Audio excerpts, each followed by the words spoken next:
If we're going to understand how prices get determined in a market system, it's very important that we understand costs of production. So that's what we're looking at in this series of questions to make sure that you're clear about the relationship between output and costs.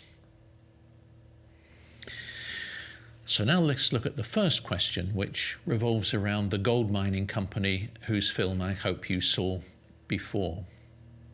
And the question asks you, is it a short or a long run decision if a company starts making overtime payments? And the answer is, it must be a short run decision because it's working the existing capital harder, not changing the volume of capital. But the second part of the question asks you what happens to the cost curve.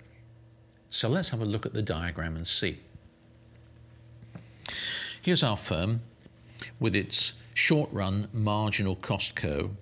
The firm is expanding its output from Q1, where its marginal cost is C1, to Q2, where its marginal cost is C2.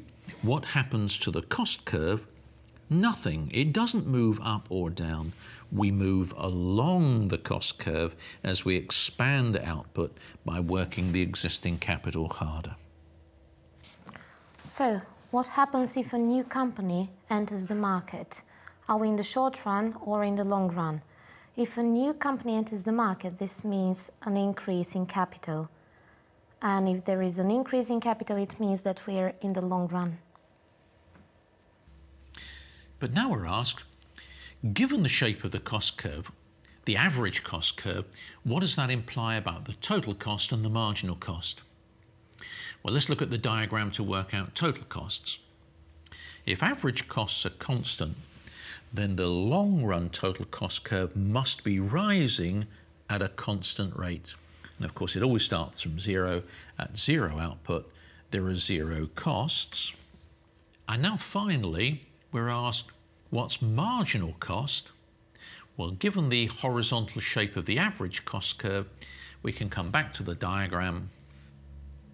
If the long-run average cost curve is constant, then the marginal cost curve is also constant, and it will be the same as the average cost.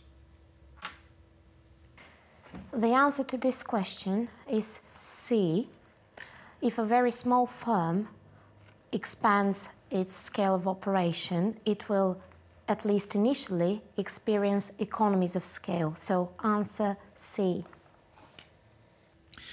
So in the next question, we've got a table with some blanks and we're asked to fill in the blanks. So let's look at the table and see if we can work out how to do that. The thing here to notice is that at zero output, total costs are at 30. And there are no variable costs. So all the costs, of course, must be fixed. So this gives us 30 as being the fixed cost at zero output. Once we've seen that, we can see that this whole column will have the number 30 because fixed costs are costs which don't change with output. Once you've seen that, the other numbers are very easy to fill in.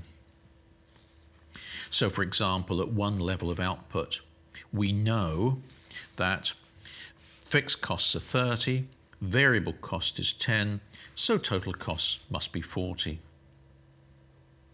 So marginal cost is the change in total cost. Total cost rises from 30 to 40. Marginal cost of one unit is 10. The averages are very simple. We simply divide total cost by output to get average cost.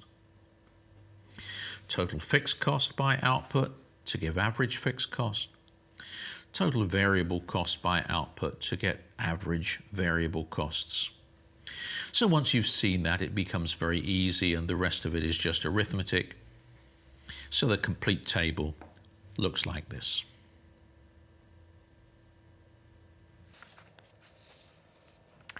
What tells you that you're in the short run is the fact that you have fixed and variable costs. In the long run, you only have variable costs, no fixed costs in the long run. What are the key relationships between short-run marginal cost, average cost and average variable cost? It might be good to come back to the table just to make the main points about this. Marginal cost is the change in total cost. So when we have total cost rising, for example, from 30 to 40, the change in total cost, marginal cost, is 10. But the other thing to notice is the relationship between marginal cost and variable cost. The change in total variable cost, marginal cost, is the same as the change in total cost. So marginal cost is the change in total cost or the change in total variable cost, the only difference between variable cost and total cost being the subtraction of the fixed costs. Okay, why is the industry supply curve positively sloped? Let's think about it. What's the industry supply curve? It's the sum of the marginal cost curves of all the firms in the market, in the industry. So let's have a look. If the short-run marginal cost curve of a firm looks like that, it's positively sloped. And we sum them up. It turns out that the industry supply curve, which is the sum of the marginal cost curves of the firms in the industry, is positively sloped as well.